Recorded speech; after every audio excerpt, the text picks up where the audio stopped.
뇌가 싱싱싱 돌아가거든요. 여러분 안녕하세요. 꾸꾸언니아입니다. 새로운 배경이에요. 뒤에 창문으로 초록초록한 거 보이시나요? 바닷가로 이사를 와가지고 자연과 함께 영상을 촬영하고 있습니다. 오늘부터는 엮이는 가정과 성인 아이에 대해서 얘기를 나누려고 합니다. 제가 29살 때 처음 상담을 받기 시작했거든요. 그때 상담가께서 저한테 엮이는 가정이라고 하셨어요. 근데 엮이는 가정이 뭔지는 자세히 설명을 안 해주셨어가지고 제가 엮이는 가정이 뭔지 너무 궁금한 거예요. 그래서 서점을 뒤져서 책 한 권을 찾았습니다. 이 책을 그래서 여러분들하고 같이 나누려고 해요. 이 책이 뭐 페이지 수는 250페이지밖에 안 되지만 사실 이 안에 내용들이 엄청 밀도가 있거든요. 그래서 한 번에 다 설명을 할 수는 없을 것 같고 성인 아이와 그리고 엮이는 가정 그리고 엮이는 가정을 헤쳐나오기 위해서 어떤 노력을 해야 되는지 이런 부분들을 좀 집중적으로 여러 번 영상에 나눠서 얘기를 할까 해요. 먼저 그럼 엮이는 가정이 뭔지부터 알아야겠죠? 엮이는 가정은 가정의 순기능을 해내지 못하는 가정을 의미합니다. 가정에서는 서로를 관찰하면서 보호하는 역할이 있어야 돼요. 그게 꼭 먹을 것을 제공해주고 추울 때 따뜻하게 해주고 이 정도가 아니라 그 사람의 정서적인 욕구와 필요까지도 챙겨줄 수 있어야 하거든요. 그리고 한 사람이 제대로 성장하기 위해서 많은 지원을 아끼지 않고 보살펴주는 역할을 해내야 합니다. 그런데 대부분 가정들이 그런 역할을 잘 해내고 있나요? 잘 입혀주고 먹여주고 너 키워줬으면 됐지 이 정도만 있으면 우리는 만족해야 되는 걸까요? 사실 정서적인 돌봄을 받지 못한 사람들은 아무리 다른 욕구가 채워졌어도 자신의 문제를 끌어안고 살게 됩니다. 책에서는 우리 대부분이 엮이는 가정이라고 얘기를 합니다. 그러니까 우리는 대부분 성인 아이예요.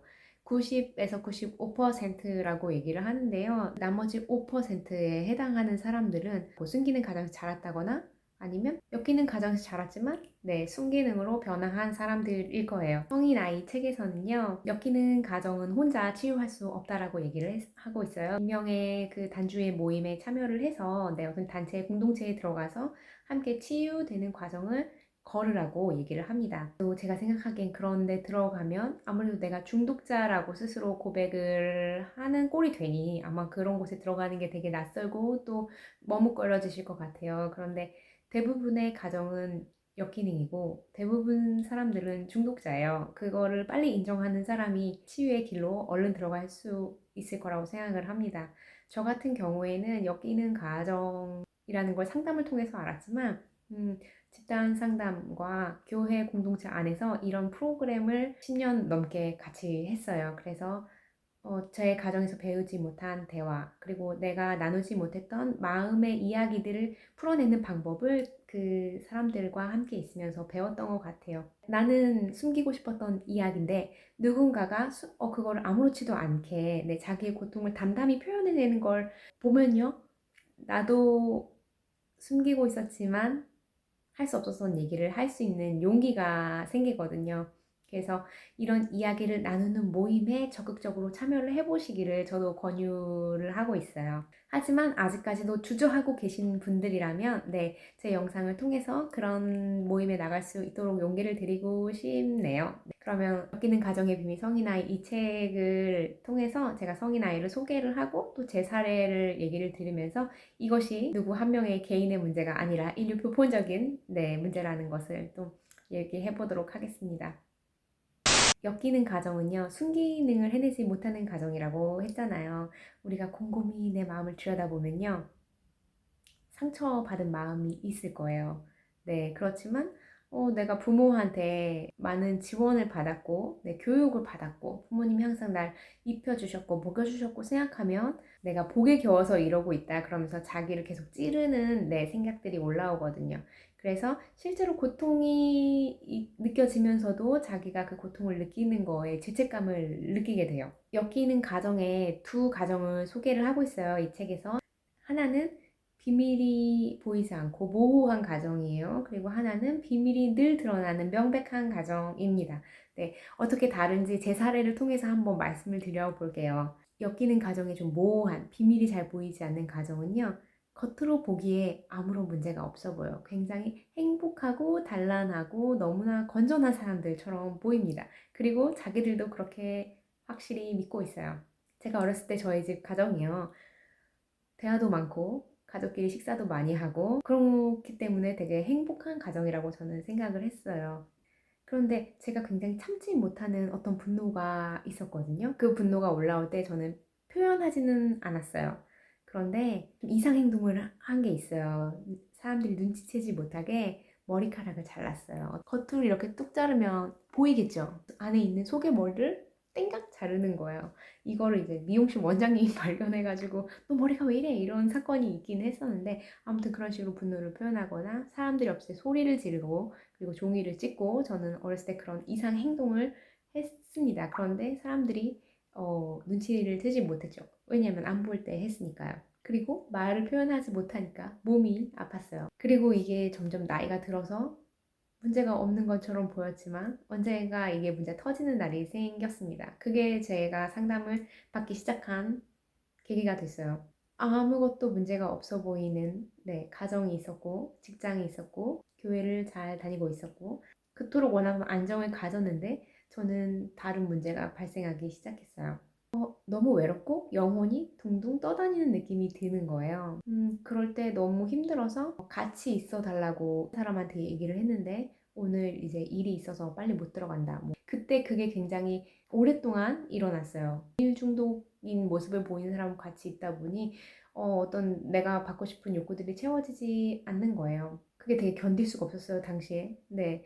그래서 회사를 못 가고 몸이 아파서 누워 있는데 제가 그때 아파트에 살았는데 어떤 알 수 없는 힘이 제 머리카락을 잡고 베란다로 끌고 가는 것 같은 무서운 상상이 드는 거예요. 그게 너무 현실처럼 느껴져서 무서웠어요. 그래서 붙잡을 게 없어서 이불을 이렇게 꼭 붙잡고 덜덜 떨었습니다. 이런 제 고통이 있었는데 그걸 아신 분이 저를 이제 상담 심리로 연결을 해주신 거예요. 그래서 저는 이제 치유의 단계를 서서히 그때부터 밟아가기 시작했습니다. 그런데도 제 안에 계속 이런 알 수 없는 분노들이 여전히 남아 있어서 그 어렸을 때 머리를 자르고 이랬던 것처럼 제가 퇴근하고 집에 돌아오잖아요. 그러면 이제 아무도 없다는 걸 알면 이제 현관문을 열고 현관을 들어오자마자 제가 매 출근할 때 가져갔던 그 핸드백을 마룻바닥에 집어 던졌어요. 소리를 지르면서 제가 엄청난 스트레스를 계속 받고 있었고 해결되지 않는 문제였고 그런 식으로 분노를 제가 표출하면서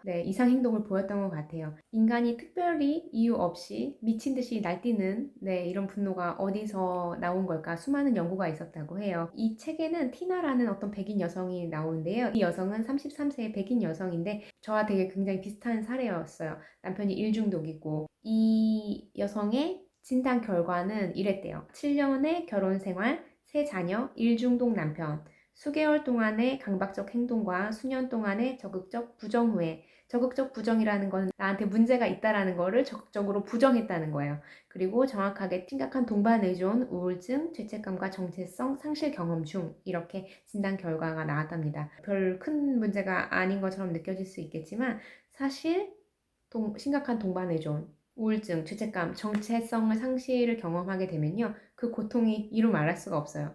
이건 제 경험으로 말씀드리는 거예요.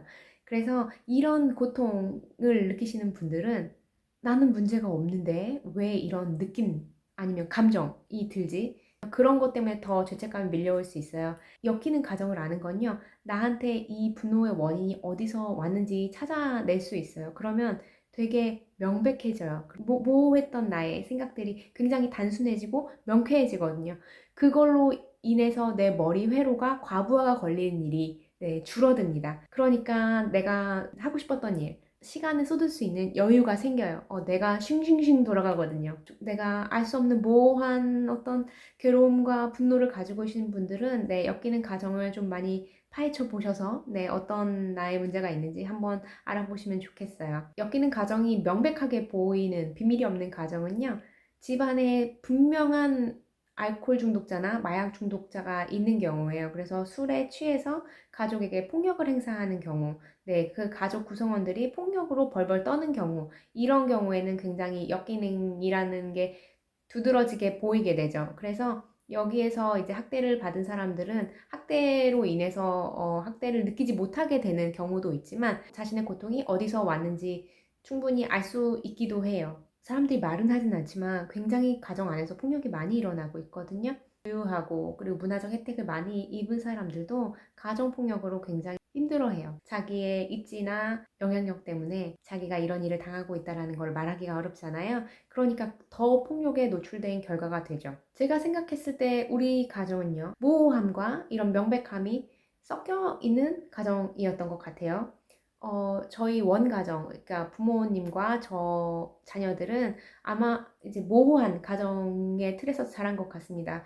그래서 부모님은 항상 일로 바쁘셨어요. 저에게 지원을 아끼지 않으셨지만, 한편으로는 이 일에 너무 몰입하시면서 제가 진짜로 원하는 관심과 사랑과 이해를 주시지는 못했어요. 그리고 그 부모님도 역시 할머니, 할아버지한테 그런 걸 받지 못하신 분들이었어요. 그리고 제 주변에도 친척들 중에서는 확실히 중독자라고 느껴지는 사람들이 있었고 또 술에 취해서 폭력적인 행동들을 보이곤 했습니다. 그래서 저는 그런 폭력적인 부분들도 많이 보고 자랐다고 할 수 있어요. 이 두 가지가 적절히 섞여 있는 가정에서 자랐고요. 그렇기 때문에 제 고통은 타당하다고 볼 수 있습니다. 제가 이렇게 말씀드리면서 확신 있게 얘기하는 건요. 이 영상을 보시는 분들의 가정도 그럴 가능성이 아주 높다는 거죠. 제가 겪는 문제가 보편적인 문제라고 하면 그 문제가 아무것도 아닌 것처럼 생각하는 경우가 있어요. 그런데 엮이는 가정이 보통 95%, 성인 나이가 95%라고 했잖아요.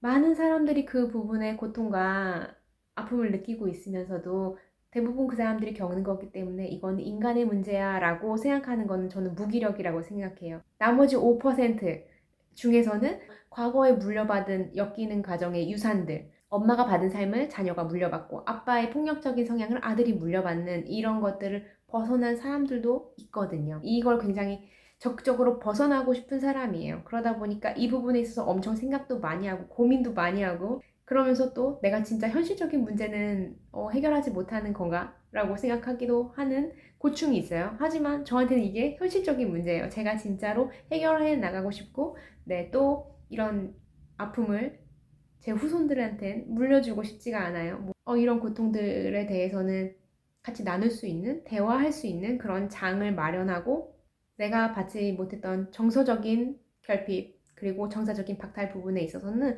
좀 해결할 수 있는 사람이 되고 싶습니다. 네. 오늘은 그래서 엮이는 가정과 그 엮이는 가정의 형태가 두 가지가 어떻게 있는지 이걸 살펴봤고요.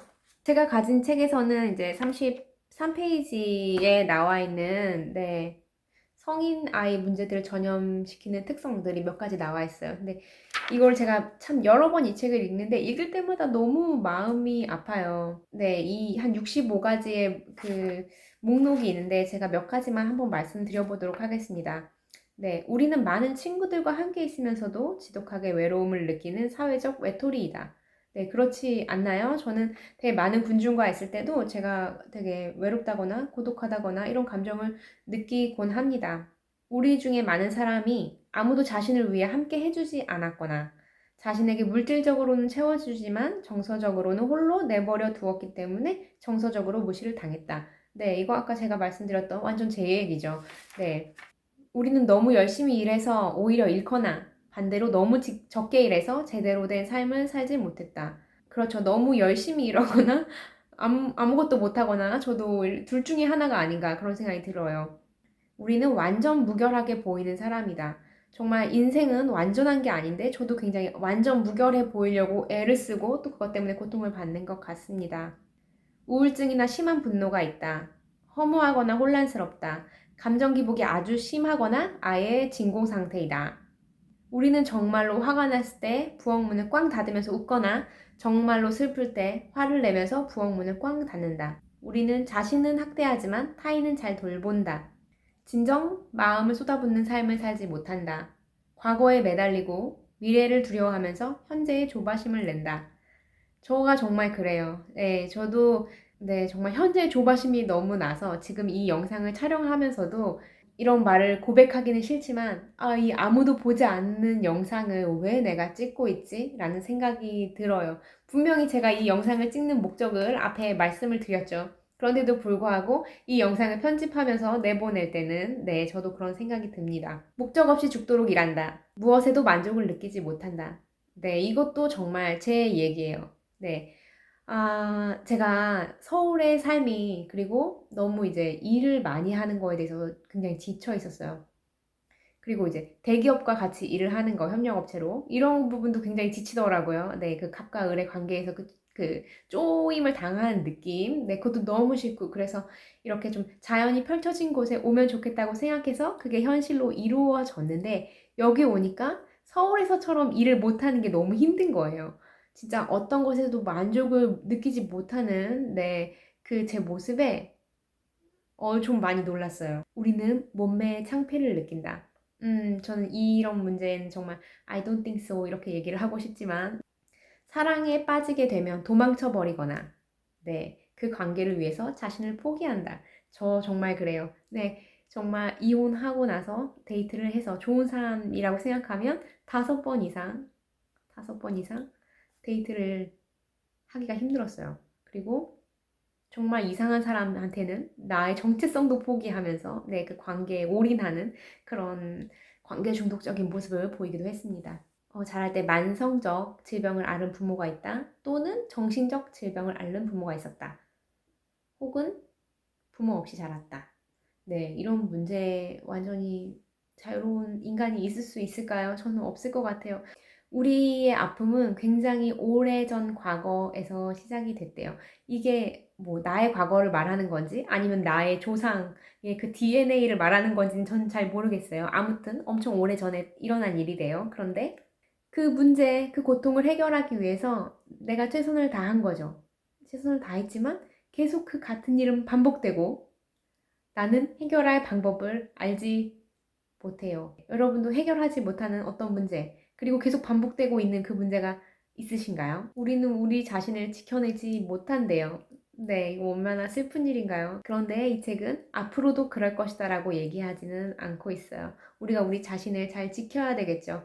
계속 반복되는 문제가 뭘까요? 네, 이 부분을 또 앞으로 계속 살펴볼 예정이에요. 네, 우리의 계속되는 아픔의 문제들을 끊고 그래서 우리의 후손과 자녀들에게는 같은 아픔을 내어주지 않는 우리 모두가 되었으면 좋겠습니다. 오늘은 여기까지 하고요.